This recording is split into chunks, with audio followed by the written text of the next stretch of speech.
Hello guys, welcome back to my another blog. और आप सब कैसे हैं? आई होप आप सब बिल्कुल ठीक होंगे और मैं भी बिल्कुल ठीक हूँ।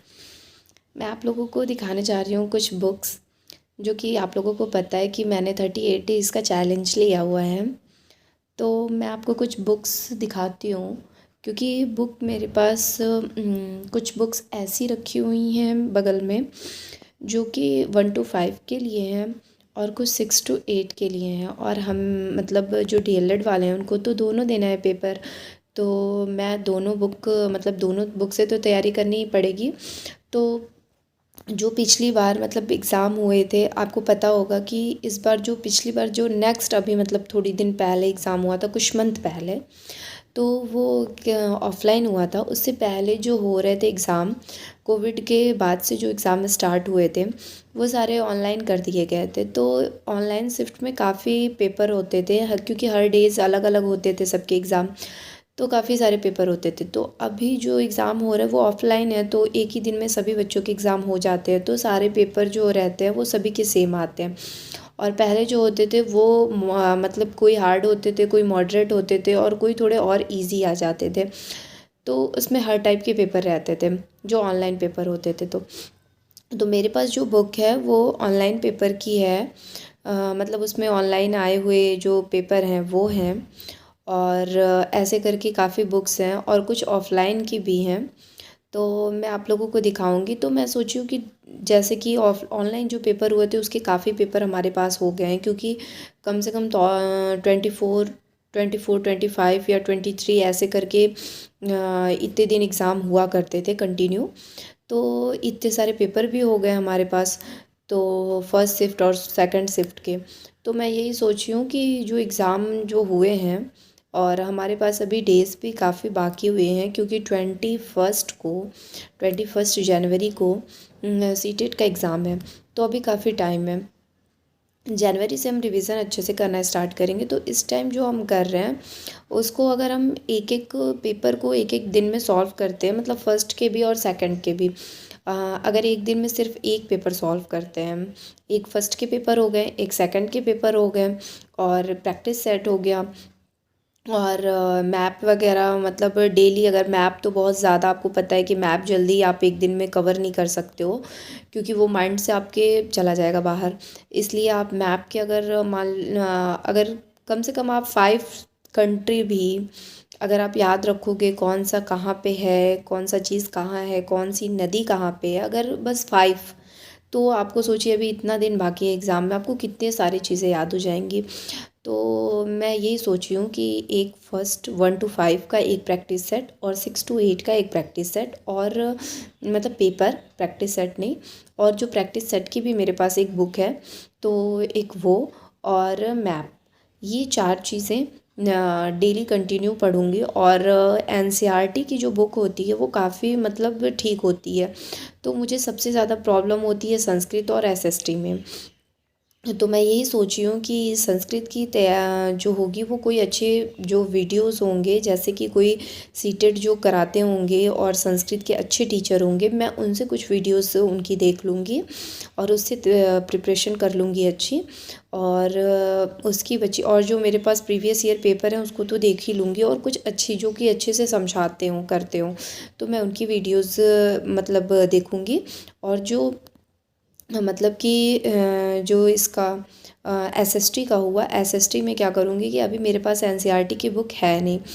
तो NCERT की बुक जब जब तक मेरी नहीं आ रही है, मतलब जब तक मैं नहीं ले पा रही हूँ, तब तक मैं ऐसे करूँगी कि जो टॉपिक वाइज है, जो कि सीटेट ने मतलब हमें रिकमेंड किया है कि आप ये टॉपिक उसमें आएंगे, तो उस टॉपिक वाइज से मैं कोई अच्छे टीचर्स की वीडियोस देख लूँगी और उसके बारे में अच्छे से डिटेल जान लूँगी। तो उससे भी मेरी हेल्प हो जाएगी। और जब मैं बुक लूँगी NCERT की मेरे पास आ जाएगी, तो उससे मैं पढ़ूँगी तो वो चीज़ मुझे रिकॉल होता रहेगा कि हाँ मैंने ये चीज़ इस वीडियो में देखी थी। और अगर एक दिन में एक वीडियोस भी देखूँगी तो उसके सारे टॉपिक, अभी इतने दिन बाकी हमारे पास, काफ़ी टाइम है, तो अच्छे से सारी चीज़ें मतलब हमें याद हो जाएंगी। तो और रिवीजन के भी काफ़ी अच्छे टाइम मिल जाएंगे। लेकिन अगर मैं या फिर आप लोग भी अगर कोई इस समय आराम करेगा तो फिर एग्ज़ाम पास आ जाएगा और आप लोग अच्छे से एग्ज़ाम भी नहीं दे पाओगे। और आपको पता है कि एसएसटी का एग्ज़ाम पिछली बार बहुत ही हार्ड पेपर आया हुआ था। जो लोग एग्ज़ाम दिए होंगे उनको पता होगा कि एसएसटी का पेपर हार्ड आया था। तो आप लोग जैसे सोचते हो कि यार सीटेट तो एकदम हलवा है, सीटेट कुछ है नहीं। तो मैं ये भी आपको बता दूं कि कभी कभी जो लोग हलवा समझते हैं ना, तो ये हलवा उनके सर पे भारी भी पड़ जाता है। क्योंकि एग्ज़ाम कभी कभी ऐसा होता है ना कि एसएसटी का पेपर थोड़ा हार्ड वगैरह बना देता है, या फिर संस्कृत का, या फिर आप इंग्लिश लिए हो तो इंग्लिश का, तो ऐसा कुछ पेपर बना देता है जिससे कि आपका मार्क्स जो होता है थोड़ा सा कुछ नंबर की वजह से आपका पेपर ऐसा भी हो सकता है कि रुक जाए। तो हम जब अभी हमारे पास टाइम है तो हम अपना समय क्यों वेस्ट करें, उसकी अच्छी से तैयारी कर लेते हैं, जिसकी वजह से हमारा ऐसा तो नहीं होगा कि बाद में हमें पछताना पड़ेगा, और हमारा अच्छे से हो भी जाएगा। और जो नॉलेज हमें मिली रहेगी, अगर हम काफ़ी टाइम किसी चीज़ को मल्टीपल टाइम्स अगर रिविज़न कर लेंगे तो ये तो रहेगा कि हम अपनी जितनी भी टॉपिक रहेगी उस पर श्योर तो हो जाएंगे कि नहीं नहीं, जो हम कर रहे, जो हम मतलब कि निशान लगा रहे हैं या जो भी ऑप्शन हमने सेलेक्ट किया है वो सही है। तो उस पर क्या क्या नॉलेज तो वैसे भी हमारी घट तो जाएगी नहीं अगर हम थोड़ा ज़्यादा पढ़ लेंगे तो मैं यही कहूँगी कि आप पहले एक ही पेपर पे ध्यान दीजिए सीटेट के, और उसकी अच्छे से तैयारी करिए कि जिससे दोनों पेपर क्लियर हो जाए और हमें नेक्स्ट एग्ज़ाम सीटेट में ना बैठना पड़े। और ये तो आपको पता है कि ये लाइफ टाइम के लिए है। तो एक ही बार हम लोग बढ़िया से तैयारी कर लेते हैं, उसके बाद बार बार देने के झंझट तो नहीं रहेगा कम से कम।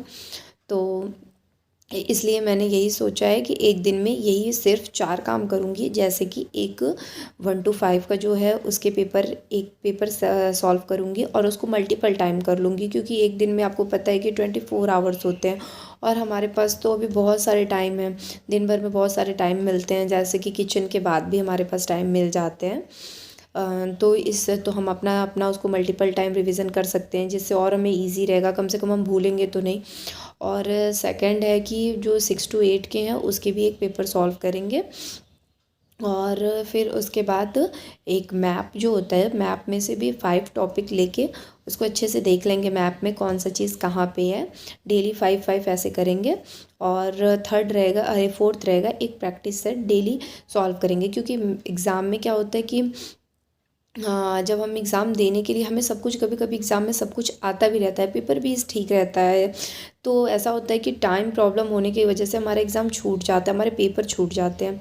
तो मैं इस बार यही सोच रही हूँ कि मतलब जो उसकी जो शीट आती हैं, आप देखेंगे कि ऑफ़लाइन के लिए एक शीट जो हम लोग को OMR शीट मिली रहती है, वैसी मार्केट में भी मिलती है, उसको हम लोग घर पे लाएंगे और डेली उससे प्रैक्टिस करते रहेंगे, जिससे कि हमारा टाइम जो होता रहेगा उससे भी हमें पता रहेगा कि हाँ इतने टाइम में हमें करना है। तो वो एग्ज़ाम में चल के वो कहीं ना कहीं हम अपना पेपर अपने टाइम से पहले कर लेंगे। और नहीं तो आपको सब कुछ आता भी रहेगा, अगर आप नहीं मैनेज कर पाओगे तो आपका पेपर भी छूट जाएगा। तो इसलिए ऐसा बहुत लोगों के साथ होता है, टाइम की प्रॉब्लम बहुत लोगों के साथ हो जाती है। तो क्योंकि सीटेट एग्ज़ाम में मैथ वगैरह भी आते हैं, तो कभी कभी ऐसा होता है किसी चीज़ पे हम ज़्यादा ध्यान दे देते हैं तो दूसरे चीज़ में वो दिक्कत आ जाती है। तो इसलिए हम लोग इस बार टाइम का भी ध्यान देते चलेंगे, इस बार ऐसी तैयारी करेंगे कि जिससे अगली बार हमें सीटेट के एग्ज़ाम में बैठने की कोई भी ये ना हो कि हमें बैठना पड़े, और हम अपनी तरफ से बिल्कुल कोई गलती नहीं करना चाहते। तो आप भी मेरे साथ मिलके तैयारी कर सकते हैं।